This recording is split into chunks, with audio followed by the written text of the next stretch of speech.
अमरावती शहरात अंमली पदार्थांविरोधात पोलिसांनी मोठी कारवाई केली आहे। एमडी म्हणजेच मेफेड्रोन हा अंमली पदार्थ विक्रीसाठी आणणाऱ्या आरोपींना अटक करण्यात आली असून पोलिसांनी त्यांना पीसीआर मिळवलाय। मिळालेल्या माहितीनुसार अमरावती शहर गुन्हे शाखेला 14 मार्च 2026 रोजी गोपनीय माहिती मिळाली होती की मुंबईहून एक व्यक्ती अमरावती शहरात एमडी म्हणजेच मेफेड्रोन हा अंमली पदार्थ विक्रीसाठी घेऊन येत आहे।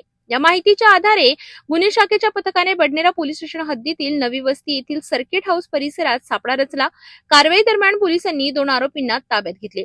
अटक करण्यात आलेल्या आरोपींमध्ये मोहम्मद रफिक मोहम्मद सलीम वय वर्ष 42 राहणार अंधेरी वेस्ट मुंबई आणि सोहेल खान फिरोज खान वय वर्ष 26 राहणार छायानगर अमरावती यांचा समावेश आहे। पोलिसांनी आरोपींकडून एकूण 76 ग्रॅम एमडी पदार्थ जप्त केला। त्याची अंदाजी किंमत 11,40,000 रुपये असल्याचे सांगितले जाते आणि या प्रकरणात पोलिसांनी 2 आरोपींना अटक केली असून इतर आरोपी फरार आहेत, ज्यांचा तपास पोलीस करीत आहेत।